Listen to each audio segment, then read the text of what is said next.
Guys, isang mapagpalang araw sa inyong lahat. Gawan lang natin ng reaction. No? Itong paglabas ng hinanakit ni Dr. Love na siya daw po ay pinagbibintangan na nangingialam sa pera ng sponsor. At dito guys, dinamay pa niya si Red Zane. Dalawa daw sila ni Red Zane, pinaghihinalaan na nangingialam daw sa kaperahan. So guys, panoorin natin ito. Pero bago tayo magpatuloy, siyempre, huwag niyo pong kalimutan guys, suportahan si Kuya Bal. Siyempre, ang ating founder, si Kalinga Prab at si Ate Edna. At siyempre guys, sama nyo na lahat ng mga reactors. At huwag niyong kalimutan ang inyong abang lingkod, Bobby TV 143. Guys, dito panoorin natin yung sinasabi ni Dr. Love. Kung ano yung kanyang hinanakit. Kasi sinapansin ko sa kanya, seryoso yung mama. Talagang makikita mo sa mukha niya guys, yung aura niya galit na galit. So ito guys, panonoorin natin.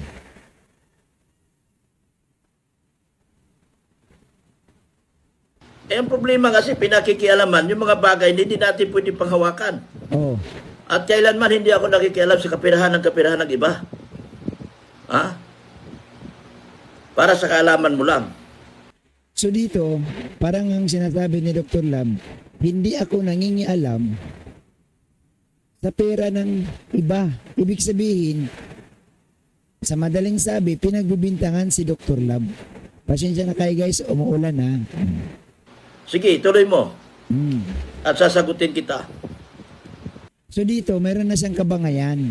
Ibig sabihin, mayroon na si Dr. Love dito, tao na tinutukoy. Kasi ang sabi niya, tuloy mo at sasagutin kita.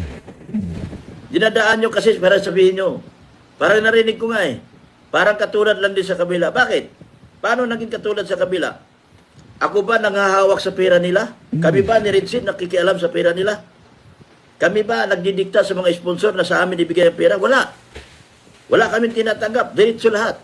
Ayan. Ang sabi ni Dr. Love dito, wala kaming tinatanggap at diretso lahat. Dito guys, sa sinasabi ni Dr. Love, may tao talaga na tinutumbok siya na nangingialam. Ang tanong, sino ito? Dapat nga dito mailantad to ni Dr. Love. Kung ako kay Dr. Love, linisin ko yung pangalan ko. Linisin ko yung pangalan ko para naman lumabas ang totoo. Sa ganito kasing pagkakataon, lalo na ang daming nababas kay Dr. Love, lalo siyang pagbibintangan. Lalo siyang pagbibintangan. Sa kanila ang pera. Bakit sabihin ganon? Kailangan kong sumagot dahil medyo nasaktan talaga ako. Hindi naman ako bata. Para sabihin, parang katulad pa tayo sa kabila. Wala na ako sa kabila. Nandito ako sa Team Guapa. At hindi ko kailangang hawakan ng pera nila. Dahil hindi ako nakikialam sa pera nila kung mayroon na sila pera. At hindi rin ako nanghihingi sa pera na mayroon sila. Oh, dito, pansin nyo guys, sabi ko sa inyo yung aura ni Dr. Love, gigil na gigil. Ibang-iba si Dr. Love dito sa kanyang pagsasalita. Unlike sa medyo good vibes, tatawa-tawa dito, galit na galit. Ibig sabihin nito, nasaktan si Dr. Love dahil pinagbibintangan siyang nangingialam. Sa madaling sabi, nangungupit. Oy, masakit yan ha. Pagbintangan ka na lang sa iba. Pero yung pagbintangan ka pagdating sa pera, masakit yun. Pagkatao mo ang masisira. Lalo na sa panahon ngayon na si Dr. Love ang daming baser, ang daming kalaban. Kaya nga ang hamon ko kay Dr. Love, pangalanan mo yan, Dok. Linisin mo para naman instead na ikaw ang ibabas, siya ang may babas. Dahil siya ang nagbibintang sa'yo. Kasi kung wala kang may pakita talaga, Dok, na katunayan na di ka nangingialam, hindi lahat ng tao, Dok, maniniwala sa paliwanag mo. Totoo yan.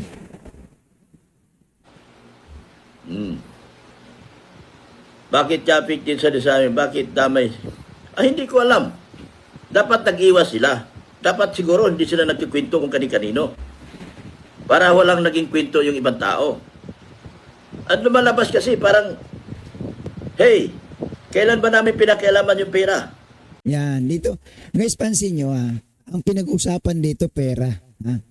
Ang topic ni Dr. Love, ang loob niyan, pera ang kanyang binabanggit.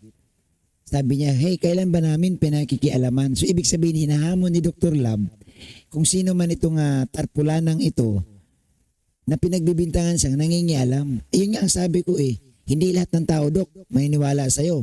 Yung iba maniniwala yan sa kanila. Kaya dapat ito yung challenge sa'yo. Linisin mo yung pangalan mo, linisin mo yung ginagawa nilang paninira sa'yo. Kasi kung wala kang magawa, Dok, sasabihin ng iba, totoo. Pera ng sponsor, hindi kami nakikialam. Mm-mm. Oh? Pera ng sponsor, hindi kami nakialam. Narinig ko Oh. Nasaktan din ako. Sige, magsalita na lang din ako. So, ibig sabihin, narinig niya mismo o narinig niya sa ibang tao? Lalabas ko na lang din yung aking mga narinig. Hindi magiging kwento kung walang nagkwento. Normal yan. Paano makarating sa'yo? Paano magiging usapin yan or paano maging maritis yan kung walang nagkwento niyan? Siyempre, kinuwento talaga yan. Tama, mali. Tama. Hindi magiging kwento kung walang nagkwento. Tama ba, mali? Di ba? Hindi magiging kwento ang lahat kung walang nagkwento. Okay. Bakit parang pinalabas kami dalawa ni Ritzy nakikialam sa kapirahan? Ayan, dito na guys, ang sabi ko kanina, parang lumalabas daw na dalawa sila ni Ritzy nangingialam sa kapirahan. Ibig sabihin talaga, may tao talagang bumabanat sa kanila patalikod. Ang mahirap nito, Dok, sabi nga, pinupuri ka pagkaharap, niyayakap ka, Dok, pagkaharap. Pero siya rin pala ito, Dok, sumasaksak sa'yo kapag nakatalikod ka. Ito ang realidad na masakit. Marami niyan, Dok, lalo na dito sa ating ginagalawan sa social media, na pagkaharap ka, ngingisi-ngisi, paaper-aper. Pero pag nakatalikod ka, sinasaksak ka patalikod. Marami yan. Oo, marami yan. Hindi kami nakikialam sa kapirahan. Mm-mm. May sarili kami trabaho, may sarili kami kita. Mm-mm. Kikita kami, salamat. Kung hindi kami kikita, salamat din. Mm-mm. Pero yung parang palalabasin na kami nakikialam sa pira ng ibang tao, mali yun. Mahirap, no? Sa totoo lang, pinakamahirap guys yung ganitong nangyari na palalabasin nila na nangingialam ka. Lalo na't hindi mo pera, lalo't pera ng sponsor at para naman kay Beyonce. Kasi guys, ang sa pagkakaalam ko, no, itong topic ni Dr. Lab, ando nito doon sa paghahanda sa birthday. So siguro nag-iipon ng pera itong mga grupo. At yun nga, mayroon ibang individual na sinasabihan si Dr. Lab na pinakikialaman ng pera. Mahirap ito, masisira ka talaga. O, kaya nga nag-react si Dr. Lab dito. Ang hamon ko nga kay Dr. Lab, pangalanan mo, ilantad mo siya. Kumbaga sa oras na to, Dok, isip mo sarili mo, wag kang magpakabayani diyan na okay lang, sige lang. Kung ikaw naman ang masisira, 'di ba? Kung ikaw naman ang malagay sa alanganin, kung ikaw naman ang malubog sa kumunoy, ba? Isip mo 'yung sarili mo. 'Di ba? Ayaw ko yung hindi na magiging kwento kung walang nagkwento.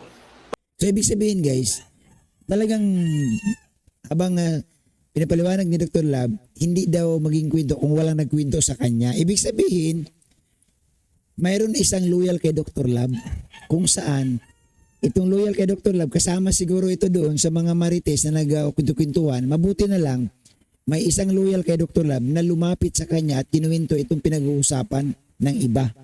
Na kung saan nga, si Dr. Lab ipinagdududahan na pinakikialaman ang pera. Dok, sa totoo lang, hindi maganda ito para sa'yo. Kasi, sa nangyari, ang daming, di ba, ang daming galit sa'yo.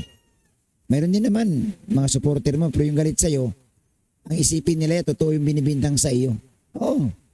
Kaya dapat ito yung patunayan mo eh. Huwag mo nang isipin yung mga loyal sa'yo, huwag kang magpaliwanag dun eh.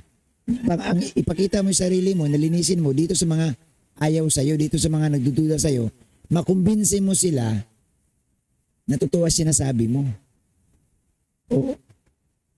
So ibig sabihin lang talaga, sa team ni Dr. Lab, sa kanilang grupo, nako, mayroon dyan guys, nakaibiyan silang ang suporta. Pagdating kay Dr. Lab, tinitira silang patalikod.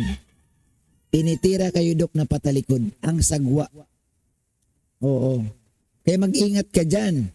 Kung sa Team Kalingap ka sana walang problema. Masaya sana tayo doon. Kaso nangiwan ka Ayaw mo naman ayaw mo kay Kalingap Rob.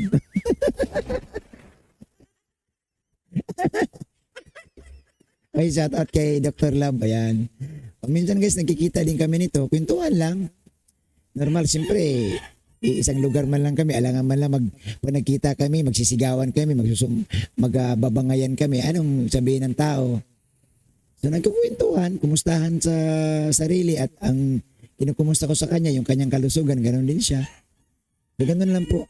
So dito guys, no, hindi nagkakaisa rin ang team ni Dr. Love. So, yung mga supporter ni Dr. Love, nako, ang sagwa. Tinitira si Dr. Love ng patalikod. At ito pa, haabangan nyo sa aking susunod na reaction. Guys, ipapakita ko sa inyo kung papaano mukhang nilalaglag na si Dr. Love. Alam nyo kung bakit? Bakit siya nilalaglag? Si Dr. Love ang nagpakahirap, pero sa ngayon, iba ang kinukulab ni Beyonce. Ang kinukulab ni Beyonce si Kapiso na. Isipin mo, sinamahan ba naman sa live, magkatabi sa live?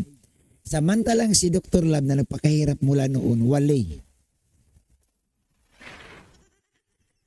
wale si Dr. Love. So guys, abangan nyo yan sa aking susunod na mga reaction. Pag-usapan natin yan. Pag-usapan natin yan. So dito lang po muna guys, yung ating mixing reaction sa araw na ito. Paki-like lang po. Yan, paki-like. Bahala na yung iba kung mag-subscribe o hindi. Basta mahalaga may like po kayo. Kasi nga malaking bagay po yan sa katulad namin na inyong mga like. Thank you so much po mga kababayan, mga kalingap.